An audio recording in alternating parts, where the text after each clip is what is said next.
කිව්වා වගේම රුක්සි අපිත් එක්ක දැන් සම්බන්ධ වෙලා ඉන්නවා කවුරුත් ආදරය කරන සීදුව බ්‍රේව්. මං හිතන්නේ නම කියන්න ඕනෙත් නෑ ඒ තරම්ම දන්නවා. ඒ නිහතමානීකමට අපි දකිනවා හැමෝම සුබවාදීව ඔබතුමාට ප්‍රශංසා කරනවා. අද මොකද්ද මෙතන වෙන්නේ කියලා අපි පොඩ්ඩක් කතා කරමු. අද ඉතින් හොඳ මැච් එකක් තියෙනවා. අපි ඉතින් සහභාගී වෙනවා. ඉතින් පුහුණුවීම් කරන්න නම් හම්බුන්නේ නැහැ. ඊයේ ප්‍රසංගයක් ඉවරලා උදේ 6ට තමයි ගෙදර ආවේ. ක්‍රීඩකයෝ කීප දෙනෙක්ම අඩුයි. ඉතින් කොහොම හරි සහභාගී වුණාද?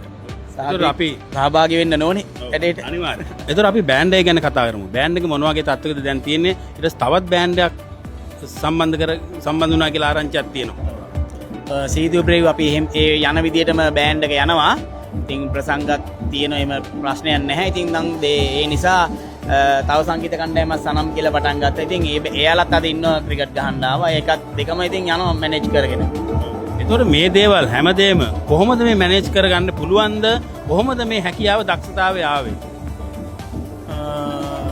ඒක ඉතින් අර කරලම තමයි එක්ස්පීරියන්ස් එකක් ආවේ. ඉතින් ඒක මං හිතුවේ නෑ මෙහෙම කරන්න පුළුවන් ඒ කියලා. ඒක ඉතින් කොහොම හරි ඉතින් කරගෙන යනවා. මුලින් අපි දැක්කා සාමාන්‍යයෙන් Facebook වල දැක්කහම හොඳ නැති දේවල් කමෙන්ට්ස් වැටලා තිබුණා. හැබැයි දැන් මේ හැමදේම ඉවර වෙලා සුබවාදීව ඇවිත් තියෙන හොඳ තැනකට. ඉතින් මේ ගැන මොකද හිතෙන්නේ? ඇත්තරම හොඳයි. ඉතින් අර මේ දැන් ඉතින් අපි හොඳට වැඩේ කරගෙන යනවා.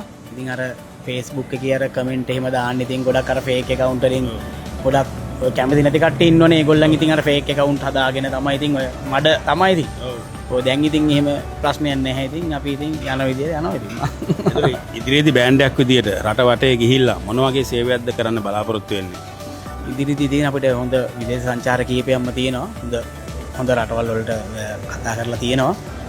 ප්‍රසංග රාශියක් ලබා දීලා තියෙනවා. ඉතින් හොඳ දෙයක් කරන්න තමයි ඉතින් අපි බලාපොරොත්තු වෙමින් ඉන්නේ.